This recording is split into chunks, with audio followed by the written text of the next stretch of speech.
فَيَوْمَئِذٍ لَا يُسْأَلُ عَنْ ذَنبِهِ إِنسٌ وَلَا جَانٌ، بس نہیں سوال کیا جائے گا، تو گناہگاروں کو ان کے گناہ کے متعلق سوال نہیں کیا جائے گا، انسٌ ولا جان، نہ ہی آدمی سے پوچھا جائے گا نہ جن سے پوچھا جائے گا۔ تو اس آیت کریمہ میں اللہ وحدہ لا شریک نے یہاں ذکر فرمایا ہے کہ انسان اور جن جو ہیں ان سے اللہ وحدہ لا شریک ان کے گناہوں کے بارے میں سوال نہیں کرے گا، جبکہ قرآن کی دوسری آیت میں ہے کہ اللہ وحدہ لا شریک سوال و جواب کرے گا۔ تو یہ یہاں تطبیق کیا کرنی ہے، ہم نے دونوں آیتیں ایک دوسرے کے ظاہری طور پر ہمیں مخالف نظر آتی ہیں، ظاہری طور پر ہمیں ان دونوں میں فرق معلوم ہوتا ہے کہ ایک جگہ اللہ وحدہ لا شریک فرماتا ہے میں سوال کروں گا، ایک جگہ اللہ وحدہ لا شریک فرما رہا ہے میں ان سے نہیں پوچھوں گا، ان کے گناہوں کے بارے میں سوال نہیں کروں گا، نہ انسانوں سے نہ جنات سے۔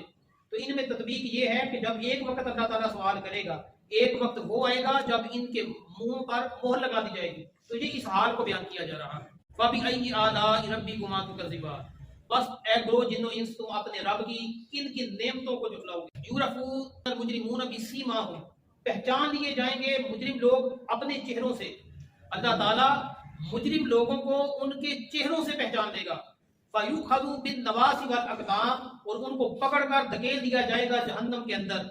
بالنواسی کہتے ہیں یہ پیشانی اور اس کے بالوں سے، یہاں سے پکڑ کر، اقدام کہتے ہیں پاؤں کو، پاؤں سے پکڑ کر، پیشانی سے پکڑ کر، پیشانی کے بالوں سے پکڑ کر مجرم لوگ جو ہوں گے اللہ وحدہ لا شریک ان کو جہنم کے اندر پھینک دے گا۔ یہ اللہ وحدہ لا شریک نے اس کا ذکر خیر یہاں فرمایا ہے کہ مجرم لوگ جو ہیں یہ چہرے سے پہچانے جائیں گے، کوئی گناہ کر کے آتا ہے پتہ چل جاتا ہے اس نے غلطی کی ہے، تو اللہ تعالیٰ کی بارگاہ اقدس میں کون ہے جو اس دل پر مار سکے، تو فرمایا مجرم لوگوں کو ہم چہروں سے پہچان لیں۔ تو ظاہر سی بات ہے اللہ کے بندے ہیں جب غلطی کرتے ہیں تو خالق سے بڑا پہچاننے والا اور کون ہوگا؟ اللہ وحدہ لا شریک مجرموں کو قیامت کے دن علیحدہ کر دے گا، اور اب پیشانی کے بالوں سے پکڑ کر، قدموں سے پکڑ کر، پاؤں سے پکڑ کر جہنم میں فرشتے لے جائیں گے، اور ہمیشہ کے لیے دوزخی جو ہیں، جو کافر ہیں، مشرک ہیں، ان کو وہاں پھینک دیا جائے گا۔ یُعْرَفُ الْمُجْرِمُونَ بِسِیمَاهُمْ فَيُؤْخَذُ بِالنَّوَاصِي وَالْأَقْدَامِ فَبِأَيِّ آلَاءِ رَبِّكُمَا تُكَذِّبَانِ۔ اس کے بعد خالق کائنات فرمایا هَٰذِهِ جَهَنَّمُ الَّتِي يُكَذِّبُ، یہی وہ جہنم ہے جس کا تم انکار کیا کرتے تھے، مانا نہیں کرتے تھے کہ جہنم نام کی کوئی چیز ہے۔ جہاں اللہ وحدہ لا شریک نے فرمایا یہی وہ جہنم ہے جس کا تم انکار کرتے تھے۔ یطوفون بینہا وبین حمیم آن، اس جہنم کے اندر وہ چکر لگائیں گے اور پھریں گے، ایک مقام سے ہو کر دوسرے مقام سے اس کے اندر وہ چکر لگائیں گے۔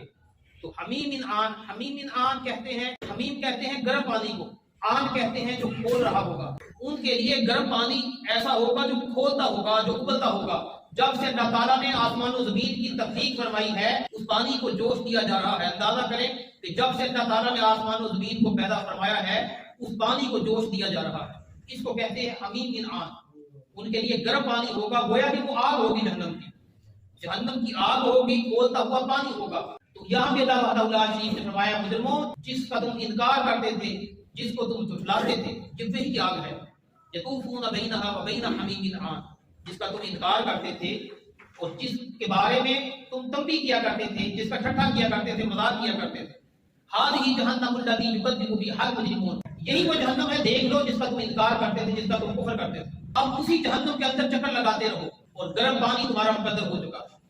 فبأی آلاء ربکما تکذبان، اے گروہ جن و انس تم اپنے رب کی کن کن نعمتوں کو جھٹلاؤ گے؟ جس طرح انسان نیکی کرے گا وہ جنت میں جائے گا، اسی طرح جنات بھی نیکیاں کر کے جنت میں جائیں گے۔ جس طرح انسان نافرمانی کرتے ہوئے، کفر کرتے ہوئے جہنم میں جائے گا، جہنم کا ایندھن بنے گا، اسی طرح جنات جو ہیں وہ بھی نافرمانی کرتے ہوئے، کفر کرتے ہوئے جہنم میں جائیں گے۔ تو یہاں مخاطب دونوں ہیں، اللہ وحدہ لا شریک نے دونوں کا ذکر فرمایا ہے۔ تو گروہ جن و انس تم اپنے رب کی کن کن نعمتوں کو جھٹلاؤ گے؟ اس کے بعد خالق کائنات ارشاد فرماتا ہے وَلِمَنْ خَافَ مَقَامَ رَبِّهِ جَنَّتَانِ، اور جو اپنے رب کے حضور کھڑا ہونے سے ڈرا اس کے لیے دو جنتیں۔ اللہ تعالیٰ کے حضور جو کھڑا ہونے سے ڈر جائے کہ میں نے اللہ کی بارگاہ اقدس میں ایک دن حاضر ہونا ہے، جنتان تسنیہ کا صیغہ ہے، اس کے لیے دو جنتوں کا اللہ وحدہ لا شریک نے اہتمام کر رکھا ہے۔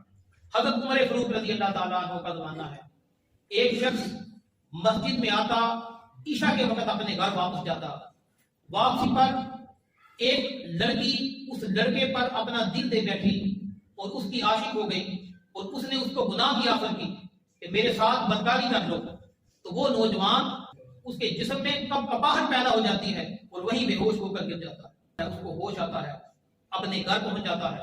گھر میں جب اس کو پھر بے ہوشی کبھی اس کے اوپر آ جاتی ہے، اس کے گھر والوں نے اٹھایا تیرے ساتھ کیا ماجرا ہوا، اس نے سارا بتلا دیا. اسی اسنا میں اس کی ایک چیخ نکلتی ہے اور روح آفرین کے حوالے ہو جاتی ہے. وہ اللہ کو پیارا ہو چکا.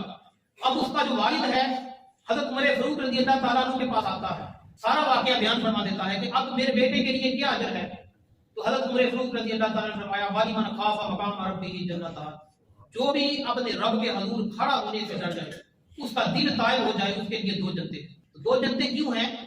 ایک یہ ہے کہ خوف خدا ہے اس کے اندر، ایک اس نے گناہ کو ترک کر دیا ہے اللہ کے خوف کی وجہ سے. تو خوف خدا ہو، اللہ وحدہ لا شریک کی رضا کی خاطر گناہ کو ترک کر دے، پھر اللہ وحدہ لا شریک اس کو دو جنتیں عطا فرمائے. دل میں اللہ کا خوف ہونا، ایک جنت اس کے لیے اس کو مل گئی، اور ایک گناہ کو ترک کرنا اس کے لیے اس کو جنت مل گئی، اور یہ دو جنتیں اس کا مقدر ہو جاتی ہیں. بعد میں اس کا شان نزول یہ بھی لکھا ہے، حضرت ابو بکر صدیق رضی اللہ تعالیٰ عنہ انہوں نے دودھ پیا اور کسی نے بتلایا یہ رزق حلال سے نہیں تھا، تو آپ نے کہہ ڈال دی جس کو الٹی کہتے ہیں. تو اللہ وحدہ لا شریک نے فرمایا ایسا جو اللہ کے حضور کھڑا ہونے سے ڈرا اس کے لیے دو جنتیں ہیں. حضور اکرم صلی اللہ علیہ وآلہ وسلم نے فرمایا اللہ وحدہ لا شریک نے دو جنتیں سونے کی پیدا کی ہیں، اس کی ہر چیز سونے کی ہے، اور دو جنتیں اللہ وحدہ لا شریک نے چاندی کی پیدا کی ہیں، اس کی ہر چیز چاندی کی ہے. دو جنتیں سونے کی ہیں، دو جنتیں چاندی کی ہیں. ایک جنت عدن ہے، ایک جنت نعیم ہے. اللہ تعالیٰ کے حضور کھڑا ہونے سے وہ ڈرتا ہے کہ میں نے اللہ کی بارگاہ ایک دفعہ ایک دن جانا ہے، ڈر جاتا ہے، طائب ہو جاتا ہے، گناہ سے بات رکھتا ہے اپنے آپ کو. تو پھر اللہ وحدہ لا شریک نے جو فرمایا اس کے لیے دو جنتوں کا انعام ہے. فَبِأَيِّ آلَاءِ رَبِّكُمَا تُكَذِّبَانِ ذَوَاتَا أَفْنَانٍ. ذواتا کس کو کہتے ہیں؟ افنان کس کو کہتے ہیں؟ اس کے اندر ٹہنیاں بھی ہیں اور شاخیں بھی ہیں. شاخوں والی جنتیں ہیں، ٹہنیوں والی جنتیں ہیں. کہ جنت کے جو درخت ہیں وہ بھی سونے کے ہیں، اور اس کی جو شاخیں ہیں، اس کے جو پتے ہیں وہ بھی سونے کے. فَبِأَيِّ آلَاءِ رَبِّكُمَا تُكَذِّبَانِ فِيهِمَا عَيْنَانِ تَجْرِيَانِ. ان دونوں کے اندر، یہ بھی تثنیہ کا صیغہ ہے، جنت کا ذکر ہو رہا ہے. فیہما ان دونوں جنتوں کے اندر، عینان چشمے کو کہتے ہیں، عینان چشمے کو کہتے ہیں، تجریان بہتے ہیں، جاری ہیں. ان دونوں جنتوں کے اندر ایسے چشمے ہیں جو جاری ہیں. دونوں کا ذکر بعد نے یہ کیا ہے، ایک سے مراد تسنیم ہے اور دوسرے سے مراد سلسبیل ہے. تسنیم کس کو کہتے ہیں؟ جو بہت صاف ستھرا شفاف پانی ہوگا، اس جیسا صاف پانی انسانی آنکھ نے نہیں دیکھا ہوگا، اس کو تسنیم کہا جاتا ہے. اور سلسبیل کس کو کہتے ہیں؟ ایسا پانی ہوگا، اب اس کے اندر ذائقہ ایسا ہوگا، اس کی لذت ایسی ہوگی جو کہ شراب طہور ہوگا. دنیا کی شراب انسانی عقل کو ظاہر کر دیتی ہے، لیکن وہ ایسی شراب اللہ وحدہ لا شریک اہل ایمان کو دے گا کہ ان کی عقل پر کوئی اثر نہیں کرے گا. ایسا اللہ وحدہ لا شریک نے ان کے لیے تسلیم اور سلسبیل کا اہتمام کر رکھا ہے. فَبِأَيِّ آلَاءِ رَبِّكُمَا تُكَذِّبَانِ فِيهِمَا مِن كُلِّ فَاكِهَةٍ زَوْجَانِ. فِيهِمَا بھی تسنیہ کا صیغہ ہے ان دونوں جنتوں میں.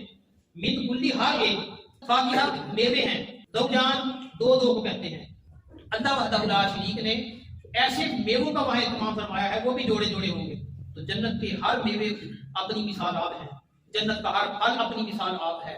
ہم دنیا میں جس کو استعمال کرتے رہے دیکھنے میں وہ ایسا ہی ہوگا، لیکن جب اس میں سے ذائقہ چکھا جائے گا. ایک مثال دیتا ہوں سمجھانے کے لیے، ورنہ جنت کی کون مثال دے سکتا ہے. ایک سنترا ہے، مالٹا جس کو کہا جاتا ہے، ایک اس کی قطری لے کے جب انسان منہ میں رکھتا ہے تو اس ایک قطری کے اندر ہزار ذائقے ہوں گے.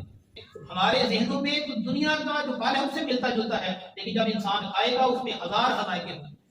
تو یہ رب کریم کا کرم ہے. فَبِأَيِّ آلَاءِ رَبِّكُمَا تُكَذِّبَانِ.